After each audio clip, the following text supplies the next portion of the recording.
तालाबों और घाटों पर लाखों महिलाएं और पुरुष जल में खड़े होकर सूर्यदेव को अर्घ्य देते हैं। ढोल नगाड़े बजते हैं, गीत गाए जाते हैं। केलवा जरा जरा आस्था की लहर पूरे वातावरण में फैल जाती है। पर क्या कभी आपने सोचा है, इस छठ पर्व के पीछे का असली रहस्य क्या है? कौन है छठी मैया? क्या वे सूर्य की बहन हैं या फिर किसी अन्य दिव्य शक्ति का रूप? और क्या यह पूजा वास्तव में वही है जो हमें ईश्वर तक पहुंचाती है, या यह उस परम सत्य से थोड़ा भटकाव है? संत रामपाल जी महाराज ने इस प्रश्न का गूढ़ उत्तर दिया है, जो आज तक बहुत कम लोगों ने सुना है। लोक मान्यता के अनुसार छठ पर्व सूर्यदेव और उनकी बहन छठी मैया की आराधना का पर्व है। कहा जाता है कि छठी मैया संतान सुख की अधिष्ठात्री देवी हैं, जो माता के गर्भ में पल रहे शिशु की रक्षा करती हैं। प्राचीन काल से बिहार, उत्तर प्रदेश, झारखंड, नेपाल और मध्य भारत के कई हिस्सों में यह परंपरा चली आ रही है। 4 दिन तक चलने वाला यह पर्व व्रत, शुद्धता, उपवास और स्नान का प्रतीक है। लोग कहते हैं छठी मैया सबका कल्याण करती हैं, सूर्यदेव उनकी रक्षा करते हैं। लेकिन संत रामपाल जी महाराज कहते हैं सच्ची आराधना वही है जो परम ब्रह्म की हो, जो सूर्य, चंद्र, देवता, ब्रह्मा, विष्णु, महेश सबके भी ईश्वर हैं। अब सवाल उठता है, क्या वेद और गीता में छठी मैया या सूर्य पूजा का कोई उल्लेख है? हाँ, सूर्य की महिमा का वर्णन अवश्य है, लेकिन सूर्य को परमेश्वर नहीं कहा गया। वह तो सृष्टि के एक कार्यपालक देवता हैं।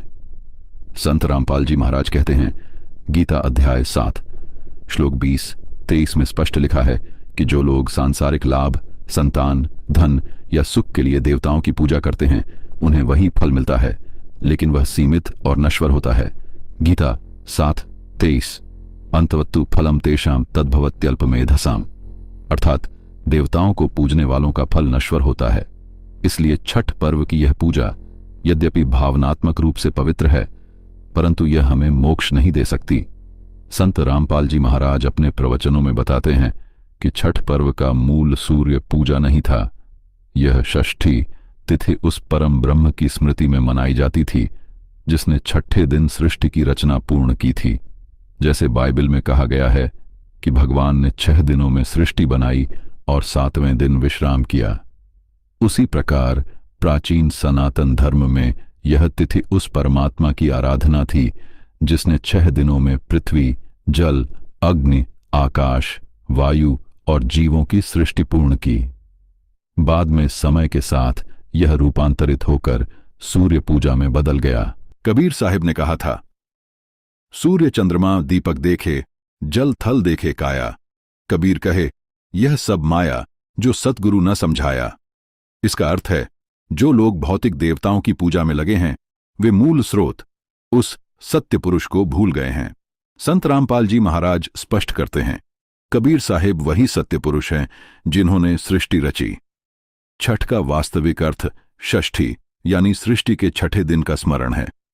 उस दिन का जब सृष्टि पूर्ण हुई थी और परमात्मा ने कहा, अब सब अच्छा है। अब प्रश्न उठता है कि फिर सूर्य को ही क्यों पूजा गया? क्योंकि सूर्य दृश्य देवता हैं। मानव मन दृश्य वस्तु में श्रद्धा केंद्रित करता है, इसीलिए आर्षियों ने सूर्य को प्रकाश का प्रतीक मानकर पूजना आरंभ किया। लेकिन ज्ञानवान संत जैसे कबीर साहिब और संत रामपाल जी महाराज बताते हैं, सूर्य स्वयं भी परम ब्रह्म का एक उपकरण मात्र है। जैसे एक दीपक दूसरे दीपक से जलता है, वैसे ही यह सूर्य भी उस परम प्रकाश से ऊर्जा प्राप्त करता है। छठ पर्व में जब हम सूर्य को अर्घ्य देते हैं, तो वास्तव में हमें उस परम प्रकाश कबीर परमेश्वर को स्मरण करना चाहिए, जिन्होंने सूर्य को बनाया। संत रामपाल जी महाराज के अनुसार छठी मैया कोई स्वतंत्र देवी नहीं है। वे परमेश्वर की शक्ति का प्रतीक हैं, जो गर्भस्थ शिशु की रक्षा करती हैं, क्योंकि परमात्मा ने ही सब प्राणियों को जीवन दान दिया है। छठी मैया उस जीव रक्षक शक्ति का प्रतीक है, वह दिव्य ऊर्जा जो परमेश्वर से आती है।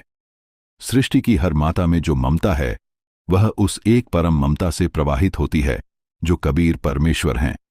छठ व्रत में उपवास रखा जाता है, भक्ति भाव से स्नान और स्वच्छता की जाती है।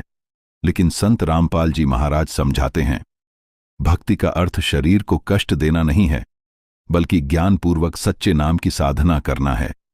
जो उपवास हमें परमात्मा की पहचान से दूर रखे, वह केवल शरीर को थकाता है, आत्मा को नहीं जगाता। इसलिए महाराज जी कहते हैं, रस्तोगी जब रैपिडो पे टाइम से पहले ऑफिस पहुंचने लगा तो अपने आप को एकदम टॉप मैनेजमेंट समझने लगा। चाय। कैपुचिनो।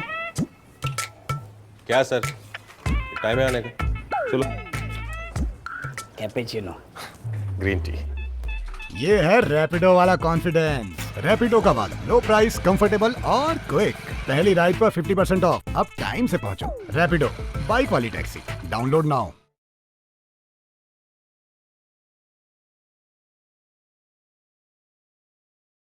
रखे, वह केवल शरीर को थकाता है, आत्मा को नहीं जगाता।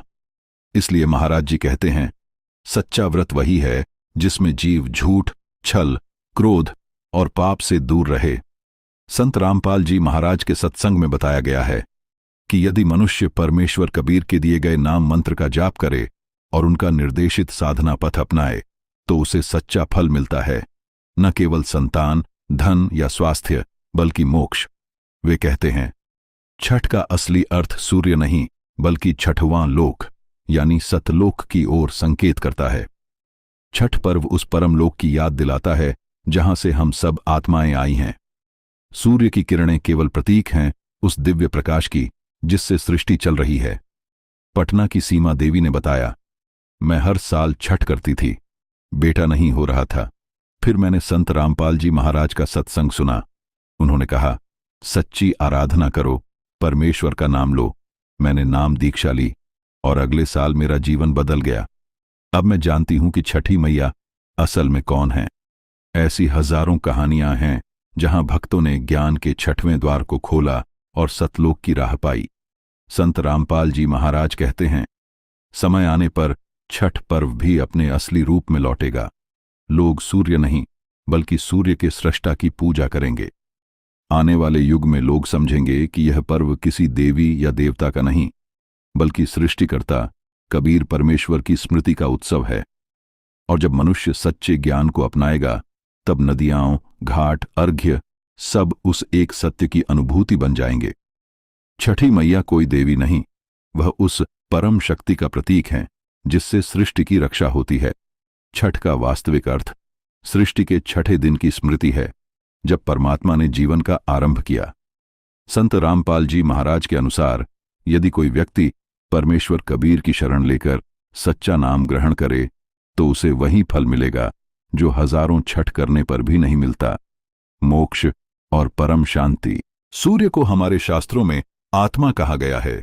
वेदों में लिखा है, सूर्य आत्मा जगतस्तस्थु शश्च, अर्थात सूर्य स्थावर और जंगम प्राणियों की आत्मा है। लेकिन संत रामपाल जी महाराज बताते हैं, सूर्य आत्मा नहीं, आत्मा का प्रकाशक है। सूर्य केवल माध्यम है जिसके द्वारा परमात्मा की ऊर्जा इस संसार में संचरित होती है। जैसे बिजली बल्ब से आती है पर असल ऊर्जा तो बिजली घर से आती है, उसी प्रकार यह सूर्य केवल एक दिव्य बल्ब है जो परमेश्वर कबीर की ऊर्जा शक्ति से प्रकाशित है। क्या आपने ध्यान दिया है, छठ पर्व षष्ठी तिथि पर मनाया जाता है और इसकी पूरी प्रक्रिया 4 दिन चलती है।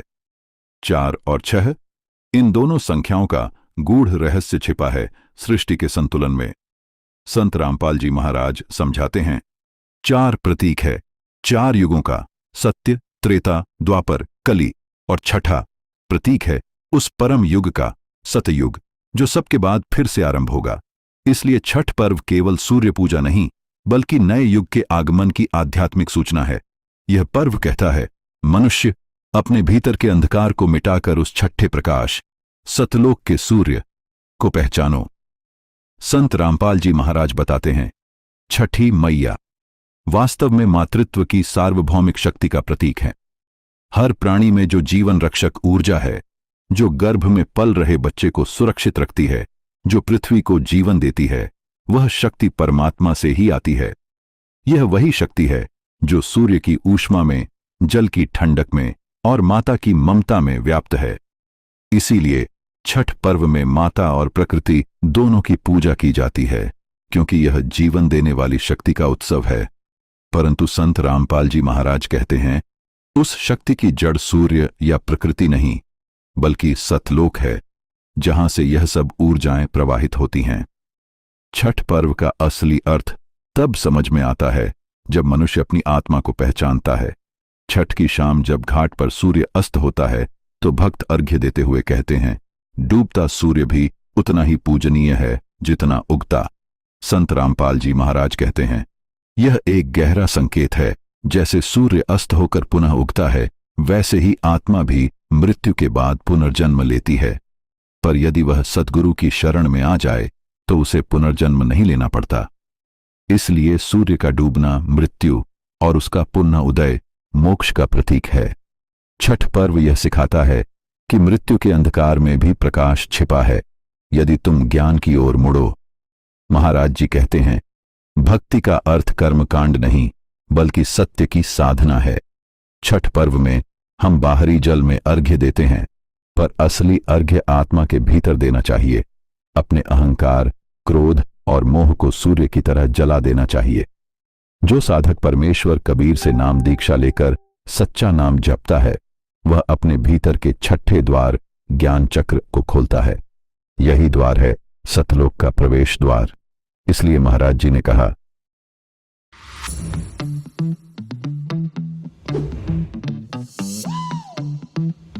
है सतलोक का प्रवेश द्वार। इसलिए महाराज जी ने कहा, छठ पर्व का मतलब है छठे द्वार तक पहुंचो, जहां आत्मा अपने मूल स्रोत से मिलती है। छठ पर्व मुख्यतः माताएं और बहनें करती हैं, क्योंकि यह पर्व संरक्षण और सृजन का प्रतीक है। पर संत रामपाल जी महाराज कहते हैं, यह नारी पूजा नहीं, बल्कि नारी के माध्यम से सृजन की दिव्यता को नमन है। माता प्रकृति का प्रतीक है, और जब वह सूर्य को अर्घ्य देती है तो वह अपने भीतर की शक्ति चेतना को जागृत करती है। परंतु यदि यह कर्म केवल अनजाने भाव में हो तो वह केवल परंपरा रह जाती है। जब यह ज्ञानपूर्वक किया जाए तब यह सतमुक्ति बन जाती है। छठ पूजा में पांचों तत्वों का अद्भुत संगम होता है, जल, घाट, अग्नि, सूर्य, वायु, हवा, पृथ्वी, घाट की मिट्टी, आकाश, खुला आकाश। संत रामपाल जी महाराज बताते हैं, यह पंच तत्व स्वयं परमेश्वर के आदेश से बने हैं, और जब हम इन तत्वों के समक्ष खड़े होकर प्रणाम करते हैं तो हमें उनके स्वामी को भी याद करना चाहिए। वह है कबीर परमेश्वर। जो केवल तत्व को पूजता है वह अधूरा साधक है। जो तत्वों के सृष्टा को पूजता है वही मोक्ष का अधिकारी है। संत रामपाल जी महाराज सतलोक को छठवां लोक बताते हैं, जहां न मृत्यु है, न जन्म, न पीड़ा। वहीं परम कबीर सदा विराजमान हैं। यह संसार 5 तत्वों से बना है, इसलिए इसे पंचलोक कहा जाता है, और जो इससे ऊपर है वह है छठा लोक, सतलोक। इसलिए छठ पर्व आत्मा को याद दिलाता है कि तू इस पंचलोक में फंसी है, अब अपने छठे लोक सतलोक की ओर चल। जब भक्त घाट पर सूर्य को देखता है, वह अनजाने में उस परम प्रकाश की ओर देख रहा होता है जिससे यह सब चल रहा है। संत रामपाल जी महाराज भविष्यवाणी करते हैं, एक दिन आएगा जब छठ पर्व केवल जल अर्घ्य का त्योहार नहीं रहेगा, यह ज्ञान और मोक्ष का पर्व बनेगा। लोग छठी मैया को नहीं, बल्कि छठवें लोक सतलोक के परमेश्वर को पहचानेंगे। उनका संदेश है, प्रभु को सूर्य में मत खोजो, प्रभु को अपने हृदय में खोजो, और जब सच्चा गुरु मिले तो वही छठ का सबसे बड़ा अर्घ्य है। 1. गया, बिहार की सुनीता देवी। पहले मैं हर साल छठ करती थी, लेकिन फल नहीं मिलते थे। संत रामपाल जी के सत्संग में जाना शुरू किया, तब समझी कि छठी मैया कौन है। अब मैं परमेश्वर कबीर की भक्ति करती हूं और मेरा घर सुखी है। 2. पटना के रमेश तिवारी। मैं पहले सूर्य मंदिर जाता था, पर महाराज जी ने बताया कि सूर्य तो एक देवता है, परमात्मा उनसे भी ऊपर हैं। अब मुझे आत्मिक शांति मिली है। 3. दिल्ली की रेखा शर्मा। जब मैं गर्भवती थी तब डर लगा कि मेरा बच्चा सुरक्षित नहीं रहेगा। मैंने नाम दीक्षा ली और महाराज जी से प्रार्थना की। आज मेरा बेटा स्वस्थ है। अब मैं जानती हूं कि छठी मैया की असली शक्ति कौन है। छठी का रहस्य कौन बतावे, जो जाने सो सतलोक पावे। सूर्य चंद्र सब दास हैं उसके, कबीर परमेश्वर नाम सवेरे। संत रामपाल जी महाराज कहते हैं, यह वाणी कोई प्रतीक नहीं, यह साक्षात सत्य है। जो छठ की आत्मा को समझ लेता है वह सतलोक का अधिकारी बन जाता है। जब अंतिम दिन उगते सूर्य को अर्घ्य दिया जाता है तो वह केवल एक भौतिक क्रिया नहीं है, बल्कि आत्मा का प्रण होता है कि अब मैं अपने परमेश्वर की ओर लौटूंगा। संत रामपाल जी महाराज कहते हैं, अर्घ्य का अर्थ है समर्पण। जब मनुष्य अपनी वासनाओं, इच्छाओं और भय को परमात्मा को समर्पित कर देता है, वहीं से उसकी मुक्ति आरंभ होती है। छठ पर्व आत्मा की वही यात्रा है, अंधकार से प्रकाश की ओर, माया से सत्य की ओर, सूर्य से परमेश्वर की ओर। संत रामपाल जी महाराज के अनुसार छठी मैया कोई देवी नहीं, बल्कि परमेश्वर कबीर की शक्ति का प्रतीक है। सूर्य आराधना नहीं, बल्कि परम प्रकाश की स्मृति है। छठ पर्व केवल परंपरा नहीं, बल्कि आत्मा की पुकार है, मुझे मेरे सतलोक लौटा दो। जो साधक सच्चे नाम मंत्र से भक्ति करता है, वह छठ पर्व को हर दिन अपने भीतर जीता है। उसके भीतर सदैव सूर्य उगता रहता है और वह कभी अंधकार में नहीं गिरता। छठी मैया की पूजा में जो झुकता है, वह अगर सत्य की ओर मुड़े तो वही झुकाव उसे मोक्ष दिला सकता है। सूर्य को नहीं, उस परमात्मा को प्रणाम करो जिसने सूर्य को बनाया। अगर आपको यह वीडियो पसंद आया हो और आपको इसमें कुछ नया जानने को मिला हो तो इसे लाइक करें, अपने दोस्तों और परिवार के साथ शेयर करें और हमें कमेंट में सत साहेब जी लिखकर अपना पुण्य ले। हमारे चैनल को सब्सक्राइब करना न भूलें और साथ ही सुपर थैंक्स बटन दबाकर हमारा सहयोग जरूर करें। आप केवल 29 रुपये देकर हमारे चैनल के मेंबर भी बन सकते हैं और एक्सक्लूसिव कंटेंट का हिस्सा बन सकते हैं। मिलते हैं अगले वीडियो में एक और नई सच्चाई और नए रहस्य के साथ। धन्यवाद।